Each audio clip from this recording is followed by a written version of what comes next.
Good morning, everybody. It's your boy D Mac. Let's talk. All right. Yeah, we're going to get into something this morning. We're going to talk about Gwen Berry, but Gwen Berry is just my segue into what I'm really going to be discussing, and that's going to be our identity. And when I say our identity, I mean African Americans and our identity. This has become a big issue. Um, Gwen Berry has been in the news a lot lately. First, from when she spoke out about her standing on the podium and turning her back to the anthem, to the United States national anthem. And that started some buzz around her name for her activism and her discontent with what's going on in the United States. So now let's fast forward a little bit. Gwen Berry is back on the chopping blocks once again because she threw up the black fist. And it wasn't the matter of that, but she didn't play. She was number 11 out of 12 competitors, I believe. And so, there was a lot of criticism towards her and things like that. Well, we have another young athlete in the Olympics who came out and spoke about his mental health issues. Noah Lyles, he was in the 200 meter. I believe they brought home the bronze. Congratulations for that, sir. But he spoke about going through a lot of mental health issues to get to the Olympics. His brother's also a runner, and his brother was going through issues as well. He admitted to his followers on Twitter that he was taking antidepressants because of a lot of the things that he was going through, and he named one of those things being the George Floyd trial and all of the protests and things like that, and all of the brutality towards black people in this country. And that's one of the things that he noted as part of his mental health struggles, and trying to do that and still compete for and represent this country. It's a hard thing to represent a country who does not represent you. And so that's basically what was being said. And this is being echoed by a lot more of our athletes in the Olympics. It's hard for them to be a good representation of a country that's a poor representation of them. And so that brought up the conversation between me and a couple of my colleagues about the identity of black people, because the point that I was making was this: as a people, we have so many different theories as to what our origins are. A lot of people will just say that we go back to Africa and that's where our origins stop. And then there are others who say that we are the one of the 12 tribes of Israel that is lost. Others will say that we are the indigenous people of this country. There are so many different theories on who we really are and where we originated from, but nobody real has a definitive answer as to who we are. And so this keeps us in a level of turmoil because, like I was stating to them, every other culture can find their origin. They can trace their origin back to Asia. They can trace their origin back to Europe. They can trace their origin back to everywhere. And they know where their specific group of people are. Us, on the other hand, we have all of these speculations on who we are. And so we have to go back in history a little bit to kind of make these determinations and put these things together. But even still, how can you do so when you don't know how true you don't know how true, wow, people trying to interrupt me. But how can you do that when you don't know how true the information is that you're getting about the origins and the background of where you come from? Even the ancestry DNA stuff, it's going to link you back to so much, but they're not going to give you all the information that you need to know this is definitively where my line started. And a lot of black people can't get that. We can get close estimations. We always end up in Cameroon, New Guinea, and places like that, but that's not the only place that we came from or where we originated from or where we were taken from. And so in that slave trade, I want a lot of people to understand that yes, Africans were taken in the slave trade, but they were not the only dark people that were taken in the slave trade and brought to the United States. Because before the West Atlantic slave trade, there was a thing called the Arab Muslim slave trade. And the Arab Muslim slave trade was hidden because the Muslims didn't want people to know that they were sending other Muslims into slavery. And who were those other Muslims? Those were the Africans on the East African coast that were being placed into slavery. Now, this is over 7 centuries before Europe even came to the African continent. Okay, so we're not talking about during the time of the transatlantic slave trade or whatever. None of that. Europe didn't have anything to do with what I'm talking about right now. Okay, so this was Muslim on Muslim, dark on dark, black on black, whatever you want to call it. And so now a lot of these Muslims, uh, these Arab merchants who were taking over 7 million people into slavery had some dark Hebrews mixed up in there as well, because whenever Israel was attacked, they would always flee into the African regions. They never fled up into Lebanon or Syria. They never fled to Iraq. They never fled to Saudi Arabia. They always fled south into the African regions because they blended in well with the people in those regions. Okay. Not every Jew was the same complexion. You know, you had dark Jews like me that looked just like me. You had light skinned Jews. You had lighter, fairer skinned Jews. We came in all shapes, sizes, and colors, just like we do now. Um, but people will have this thing whenever you start to talk about us possibly having the bloodline of these Jewish people, then now the word anti Semitic starts to come into play. Because whenever you start to talk about the Jewish people and the bloodlines, then you can go back to the Limba tribe over in Africa, who are definitely, their blood goes back to the Levitical line. And that's the line of Abraham's brother Aaron, who was the Levites. That's where the Levites came out of, the seed of Aaron, and those are the priests of Israel. They all had to come from the line of the Levites or the line of Aaron in order for you to even be a priest in Israel.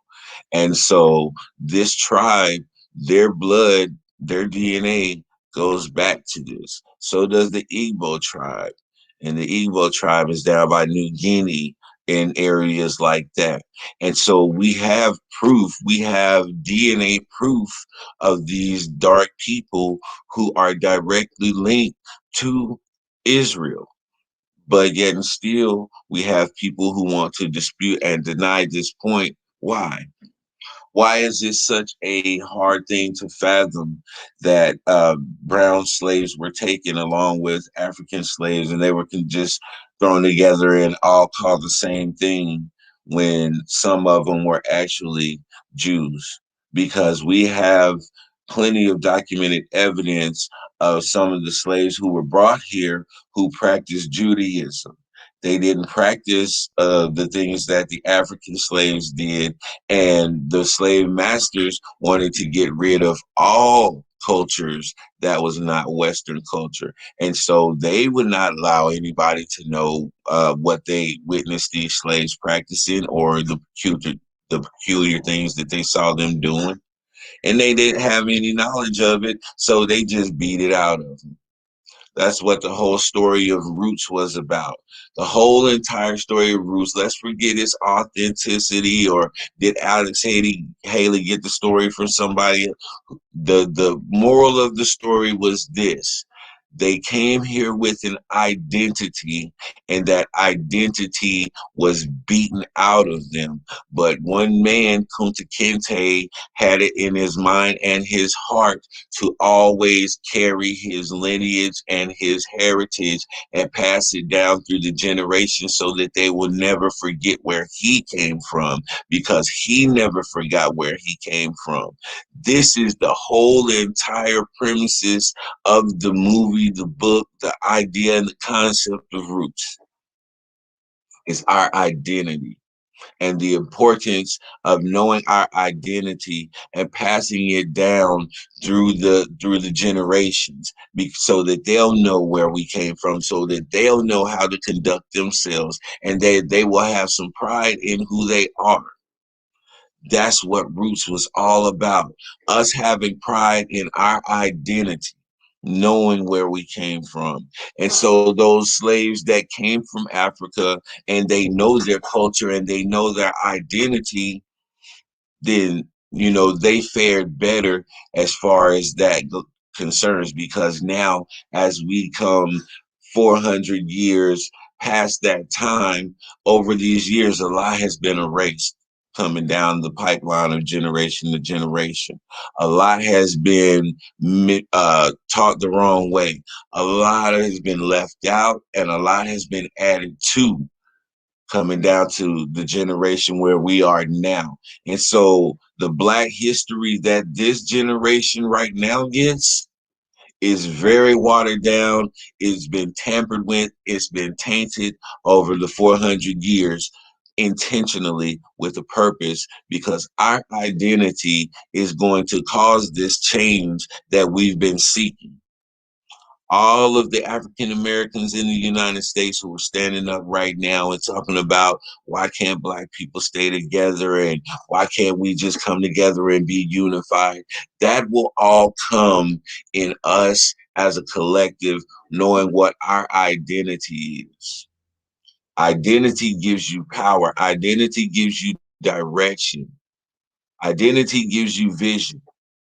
Okay. And so as long as we're struggling with these ideas of what our identity is, then we're going to continue to be separate, because you have this group over here saying we're the Hebrews, we're the true seed. You have these people over here saying we're the indigenous people of this land, even though whenever they came over here, they discovered that the indigenous people had traded with African travelers who came here way before Christopher Columbus or Vasco da Gama or any of those guys even made it over here, because they had spearheads that were made out of gold, and this came from the region of Africa, not from over here. Those metals are not even found in this region, and they only can be found in certain regions of Africa. So that we know that African settlers had come to this place long before Christopher Columbus and all of those people who claim to have discovered this place. And so we have African culture that has been here, African antiquities that have been here way before 1492. And that's what, 200 something years before we got here almost.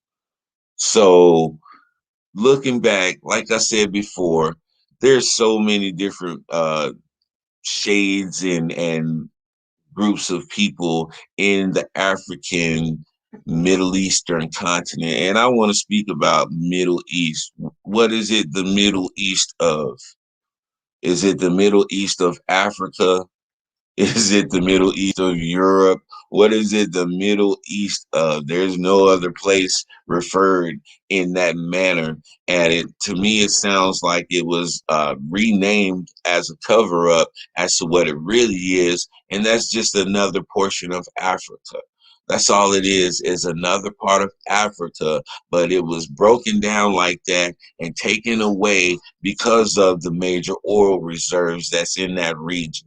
Now, if that, and not only does Africa have all of the greatest minerals and precious stones and precious metals, but also you throw in the oil deposits that are in the Middle East, and you have a region that is the center of the world. And there's no doubting that. And so, in order to have some type of control or some type of power, then that region was broken down and renamed the Middle East. But we all know it's still Africa. Same thing with Egypt. They like to refer to Egypt as something not African, but that's Africa. And so there was I remember, I believe it was Roland Martin had a gentleman on his show, and this gentleman was trying to argue him that Egyptians were not black. Your original Egyptians were Nubian, not no European nowhere. They were Nubian. But over the years with Asian and African mix, and they made a new breed of people. They pushed them up into that northern part, which Sudan, Egypt used to be Sudan. Now, Sudan is down south because they pushed all of the Sudanese people down into that region and took over the northern part of Sudan and just renamed it Egypt for this group of people, this breed of people that was created. And they called them Egyptians. But they're still Nubian in their mixing. That's a mix of Asian and Nubian. That's what your Egyptians are. So going into this, we have so many different groups or sub ethnic groups in Africa. You look at how many countries are in Africa by itself. And so you can't just say that someone is African. That's a drop in the bucket. That's a real vague description. You have to be more specific because there are different regions in Africa with different dialects, different cultures, different mindsets, and all of that. And to just put everybody into one bucket and just say, oh, you're African, that shows the small mindedness of the rest of the world concerning that region. And it's always trying to be downplayed. And we also have this, it's not a theory, it's true that everything that is black, the black countries, the map of the world is not the way that it's supposed to be. Everything that's below the equator is all of the black countries and things like that. And all of the European countries and things like that have been purposely placed above the equator line and to make it seem like the the white is on top, black is on bottom, keeping that same narrative of them being over us.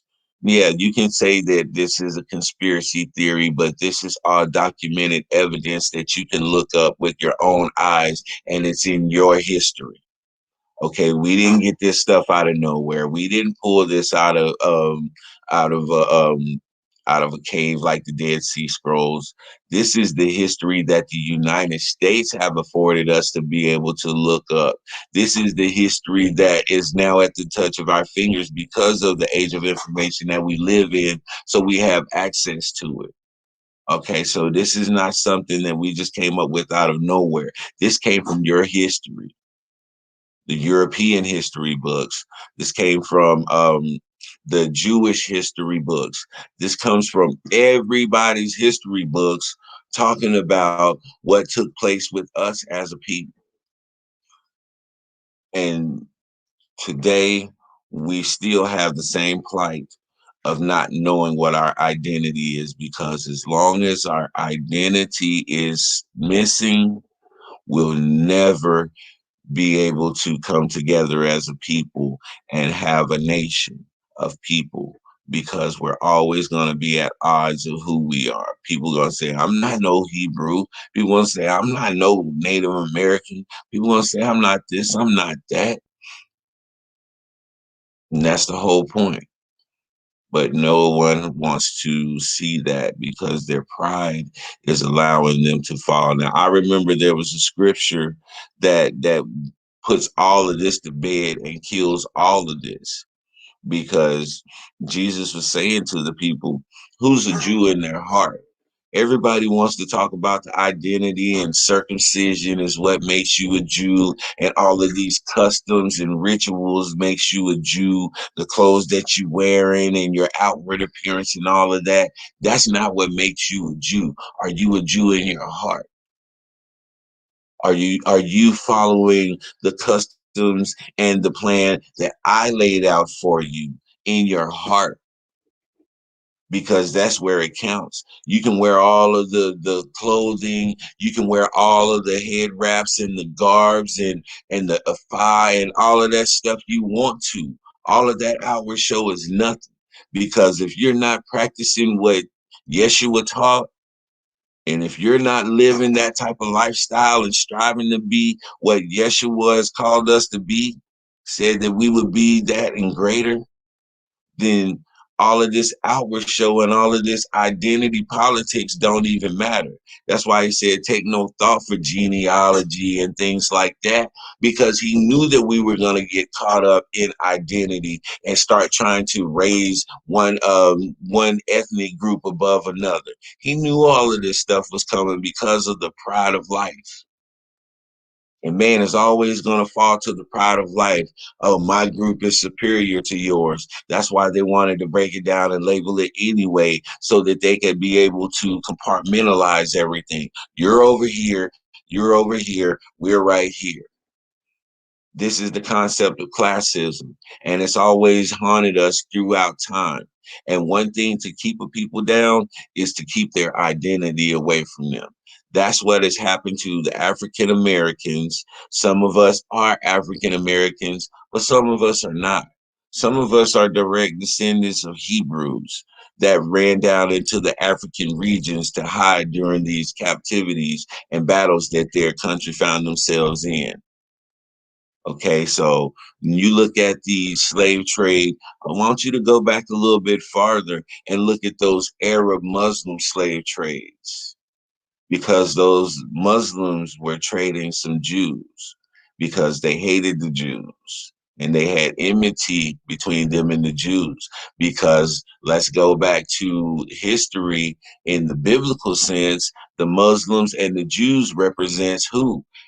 Isaac and Ishmael, the sons of Abraham. Isaac was the seed of promise. Ishmael was the seed out of the disobedience of Abraham and his wife Sarah. Okay. And so there's always going to be that battle. And it was stated that there will always be a battle between the ages between these two nations. They are both going to be great and mighty nations, and they're always going to war against each other. And so Ishmael took Isaac and sold him into slavery. It's that simple. And so, for everybody out here who refutes the fact that some of us are from the seed of Isaac that was sold into slavery by Ishmael, so be it. That's your choice. But don't try to discredit other people for believing what they believe. I've talked to many people before who will try to make you seem like you're a smaller person or a lesser person because you believe as strongly in what you believe as they believe in what they believe. And because they can't get you to change your mind on what you believe, they see you as an enemy or as an opponent. That's a sad, sick mindset to be in. I don't see you as an opponent because you don't believe the same things that I believe. You're not meant to believe the same things that I believe because you're not me and you haven't had my life experiences and you haven't grown up in the environment that I have to shape and mold my thoughts and my perception. I understand that about people. I understand what I believe about who I am and where I come from and what my origins are.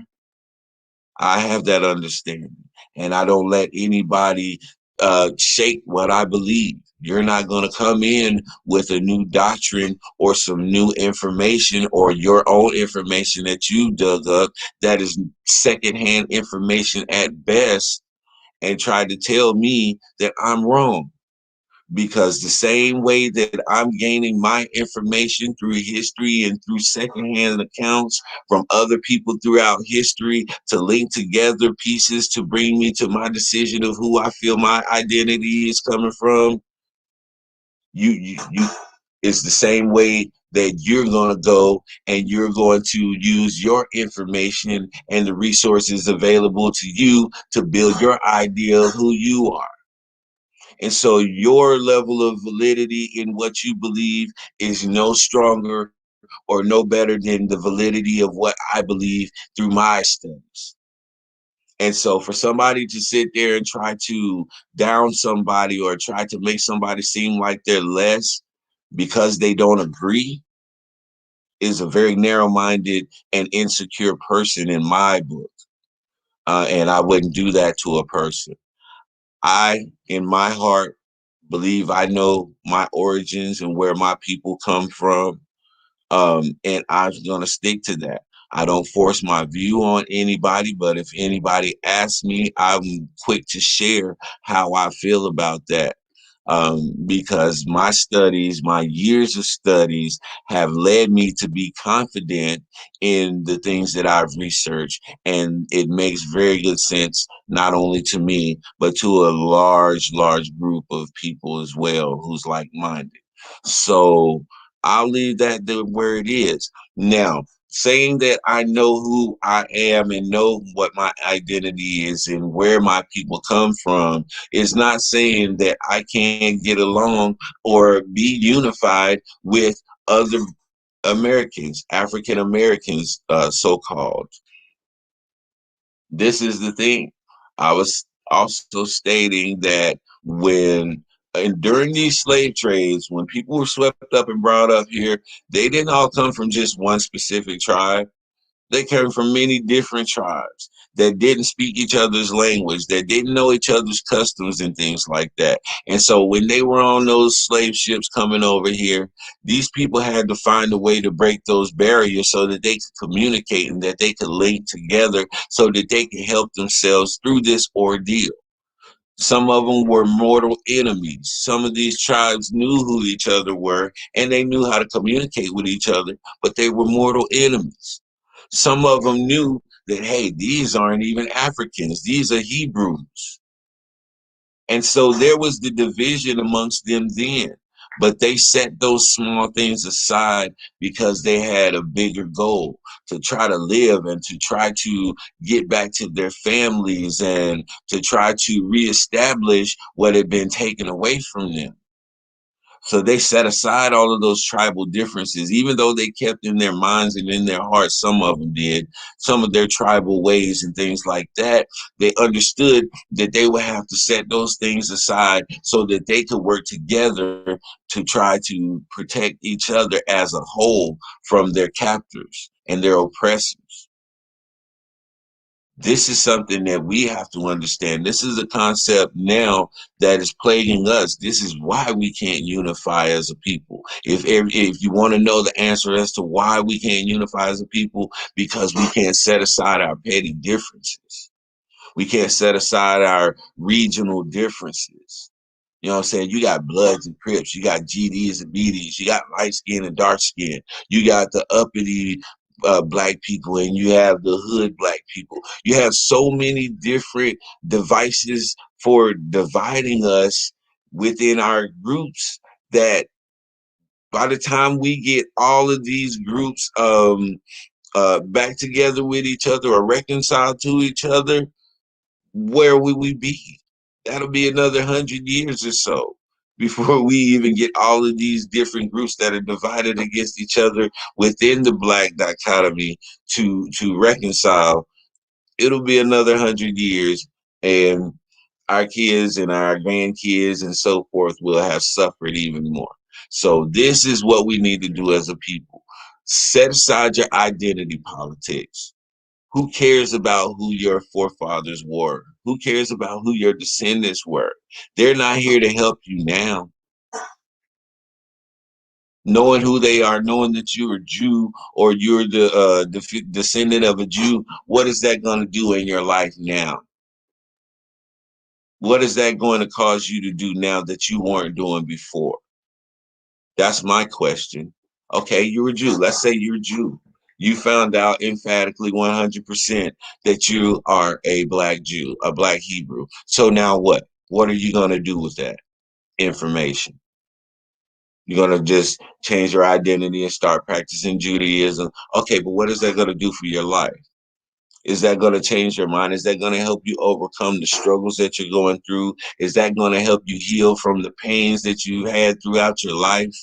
Is that going to make you a better person? That's what it really comes down to. Because if calling yourself this is what's going to make you a good person and treat people right, then I'm all for it. But if not, then it is what it is, man. Yeah, this is your boy D Mac. I think I've said enough this morning. Find out what your identity as a child of God is. That's what you need to find out, because I'm pretty sure God's not saying, "Oh, that guy's he's a Muslim. He calls me Allah. I don't like that. I'm not bringing him to heaven." Even though he's living by everything that I've taught, he calls me Allah. So I don't like that. So he's not coming to heaven. It's not how it's going to be, man. And so many people have gotten this idea that only their specific group is going to make it into heaven. Um, okay, that's for you. If that's what makes you feel good about what you're doing, then have at it. I'm not going to disparage it. I'm not going to speak against it. It's just not my belief. So I'm gonna leave that right there, man. Gwen Berry is finding out who she is. And when we find out who he is, it tends to give us mixed emotions. On one hand, we feel good and we feel grateful because we're getting close to the true identity of where we came from. But on the other hand, we get angry and we get bitter because we've been lied to intentionally for so long. And once these lies become evident and clear and revealed to us, it brings about anger. It brings about bitterness and resentment towards a country that would do that to a people. This is what Gwen Berry has been finding out. This is where Gwen Berry's contempt for the United States comes from. I want everybody to understand that and not lose focus of why she's going through this. She's not the only athlete in the Olympics who has been talking about this. She's just the loudest. And she's making the biggest statement because she's not afraid of what consequences are going to come from her actions. She got on this platform. She used this platform to state her grievances. And now the conversation is coming. We're having the talks now. The stations are having the talks now. But even so, what is that going to do? Is that going to change anything? Is that going to cause us to have a crime bill? No, no. It's just going to be like, oh, those black people, there they go again. They're just so ungrateful, and they've been given and afforded this opportunity to represent the country on this stage, and they go over there and they gripe about their complaints with the country. That's going to be the narrative that they push. That's going to be what's highlighted. Never mind the reason why we have these problems. That's always going to be pushed to the back burner and never put out in the front to be highlighted. That's the game that they play. And so let's keep the focus on what it needs to be on, black people. Let's quit getting caught up and sidetracked by the distractions that are intentionally sent there to take the narrative or to take the focus off of the true narrative. Like I was saying before, the whole Kyle Rittenhouse thing, it took all of the energy and all of the attention off of the true narrative, which was police brutality. Same thing with Colin Kaepernick and so many others. They always change the narrative quickly. Soon as it comes out, the narrative is not about what the focus needs to be on. It's always going to be a sub narrative to take all of the attention. All right. So keep your eyes and ears open for that, everybody. I thank you for tuning in and watching this morning. I thank you for the subs. I thank you for the likes. Got a new subscriber, and salute to you. I appreciate you, and I hope you enjoy the content because I'm always going to be in the vein of something. I'm not going to say always deep. Because I am going to talk sports news and what's going on in sports like that.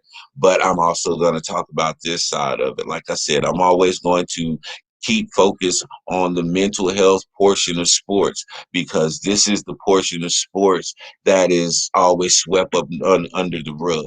This is that taboo conversation that they don't want to have. But now you find more and more athletes coming out speaking on mental health issues. And I'm a big advocate for mental health because I've suffered my own mental health issues through my service in the military. So I'm going to always be an advocate for mental health. And so I'm always going to have these talks, and it's always going to be an open floor for me on this podcast. Um, I guess I talked enough this morning. So yeah, Gwen Berry, I salute you. Continue to dig and find your true roots because that's going to give you not only a sense of pride, but a sense of security in who you are. This is your boy D Mac. You know what I always say: sticks and stones can break your bones, but the word can always heal you. I'm out.